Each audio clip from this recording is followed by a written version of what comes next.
Om Swastiastu. Assalamualaikum warahmatullahi wabarakatuh. Shalom, nama budaya, salam sejahtera bagi kita semua, dan salam harmoni. Baik, perkenalkan saya Nila Keputriani dengan NIM 24130111035 dari kelas 3E. UTBK.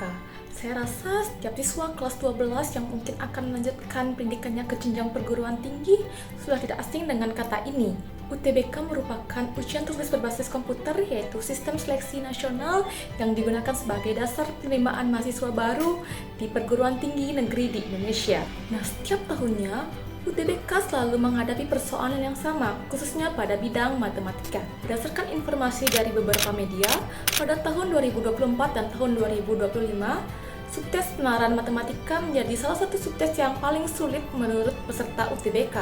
Menariknya, kesulitan yang dialami oleh peserta UTBK ini bukan dikarenakan oleh kurangnya mereka dalam belajar, tetapi menurut mereka materi UTBK ini masih terasa asing karena tidak sepenuhnya mereka peroleh di sekolah. Seperti yang kita ketahui, UTBK tersebut menghadirkan soal-soal yang membutuhkan pengetahuan, berpikir kritis, kemampuan bernalar, dan kemampuan memecahkan masalah. Berdasarkan hasil survei Program for International Student Assessment, Indonesia masih sering berada di peringkat bawah untuk kemampuan bernalar dan problem solving. UTBK memang bukanlah sebagai fokus utama dalam pendidikan sekolah menengah ke atas. Namun menurut saya, kemampuan inti dari UTBK itu yaitu penalaran, kemampuan memecahkan masalah, dan berpikir kritis itu haruslah diasah di sekolah. Persoalan ini menurut saya bukan lagi tentang diajarkan atau tidaknya materi UTBK di sekolah.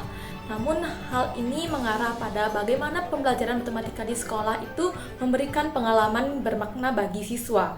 Nah, munculnya Permendikbud nomor 13 tahun 2025 merupakan hal yang sangat tepat untuk sistem pendidikan Indonesia, tepatnya dalam meningkatkan kemampuan pemecahan masalah siswa. Permendikbud nomor 13 tahun 2025 itu merupakan kebijakan strategis yang menekankan pada penerapan pembelajaran mendalam atau yang disebut dengan deep learning.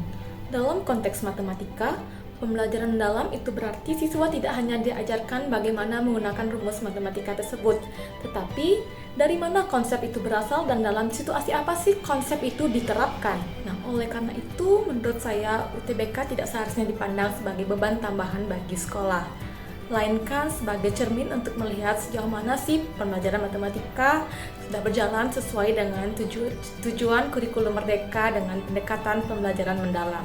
Di sini ada pun beberapa solusi yang mungkin dapat saya tawarkan dalam meningkatkan kemampuan bernalar, berpikir kritis, dan kemampuan memecahkan masalah siswa melalui pembelajaran mendalam, yaitu diantaranya, yang pertama menurut saya penting itu yaitu pelatihan guru mengenai pembelajaran mendalam. Jadi, sebelum menerapkan pembelajaran mendalam di dalam kelas, setiap guru harus mengetahui makna dari pembelajaran mendalam itu sendiri. Jadi, melalui pelatihan ini, secara tidak langsung nanti guru akan mengetahui makna dari pembelajaran mendalam ini dan bagaimana sih cara menerapkan pembelajaran mendalam yang benar di dalam kelas. Sehingga secara tidak langsung nanti siswa akan merasa bahwa pembelajaran yang telah dilakukannya merupakan suatu pembelajaran yang bermakna. Solusi kedua yang menurut saya penting yaitu pembelajaran kolaboratif.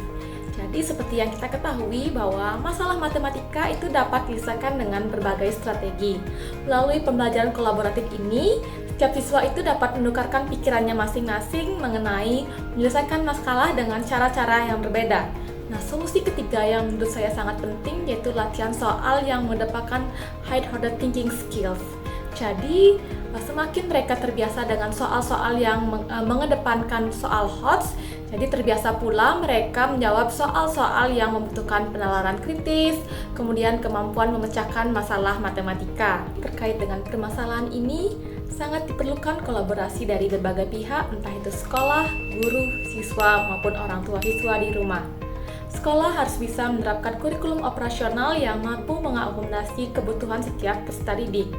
Kemudian, guru harus mampu membelajarkan siswa dengan pembelajaran mendalam yang sangat baik. Lalu kemudian, siswa harus terbiasa menerima pembelajaran dari guru, entah itu latihan-latihan soal mengenai soal HOTS. Dan yang terakhir yaitu orang tua siswa di rumah harus bisa memantau perkembangan belajar anaknya.